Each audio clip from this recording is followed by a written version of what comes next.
Well, as the race tightens between Harris and Trump, Democrats are facing a tough road ahead if they want to maintain the majority in the Senate. The Hill and the Decision Desk HQ, they're predicting that Republicans have a 70% chance of winning control of the Senate and a 56% chance of keeping control of the House. Republicans are already expecting to pick up the seat left open by retiring West Virginia Senator Joe Manchin. It's putting the pressure on for the Senate Democrats to win in 7 key races.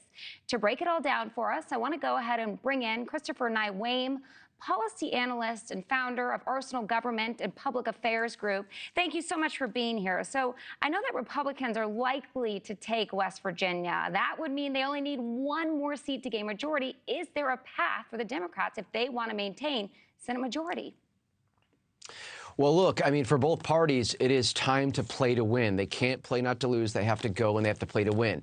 And I saw a poll that actually has it higher at 82%, a Decision Desk poll, that Republicans are going to win this, just looking at historical analysis, Senate races with the presidential. And as you indicated, West Virginia is a total takeaway for the governor there, who's going to be stepping in to replace as Senator Manchin retires, looking to win there.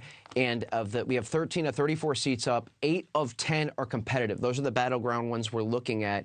And 3 of those, Kelsey, were won by President Trump in 2016 and in 2020. So honestly, Democrats have got their back against the wall. They don't have much room to lose.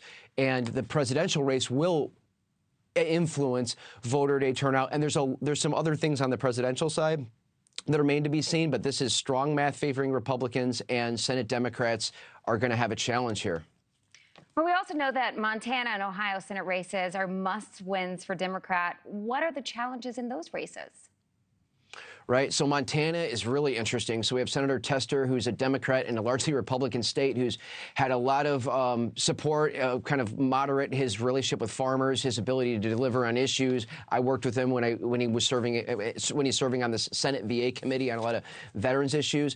But he is, I believe, down 4 points, running against a former Navy SEAL entrepreneur, and he's got a political problem because he's got the fact that he did not endorse Kamala Harris for Vice President Harris for president. So we've kind of got this dancing act similar to Maryland's situation with Governor Hogan and Trump, where they're kind of a little bit out of sync with the presidential nominee, which I think actually is going to diminish support, diminish enthusiasm, and make it more difficult. I think Republicans will win. Shaheed's going to win Montana. And in terms of Ohio, very key. I think we'll see more with what happens with President Trump, debate performances to drive GOP working class voter turnout. But for now, it is trending a little bit Democrat with Senator Brown still. And so that one's going to be really one to look at. But remember, Republicans only need to win 2. So one is we're going to have the president win. So we're looking at a tiebreaker in the Senate with Vance. But 2, and they've got the majority. I think they're going to get it by 2 seats, maybe even a 3rd. Well, let's go ahead and talk Texas and Florida. I find this interesting because Democrats, of course, they're trying to get the boot for Texas, or Senator Ted Cruz and Senator Rick Scott. What do you think is likely to happen here?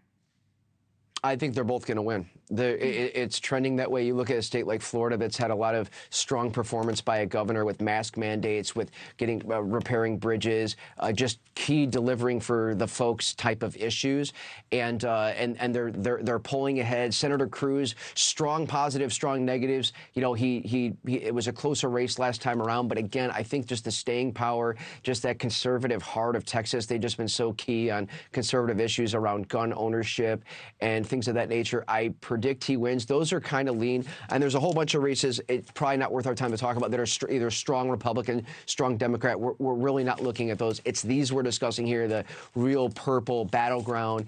The math favors Republicans. I think Democrats have a little bit of an advantage currently in Nevada and Arizona. Again, we'll see more what happens with presidential debate performances. And one thing, Kelsey, I want to mention, I think Vice President Harris has a little bit of a political issue with this idea of a lot of her day one, I'm going to do X, Y, Z with the economy, when she's kind of been in there. I mean, she's been in there hundreds of days, right? So I think, again, we're going to look at President Trump's debate performances, his sort of tenor, which I think is stronger than her on issues. She also has the freshness. I think America needs a female president soon. Thanks so much for watching. Go to joinnn.com to find NewsNation on your television provider. And don't forget to click the red subscribe button below to get more of NewsNation's fact-driven, unbiased coverage.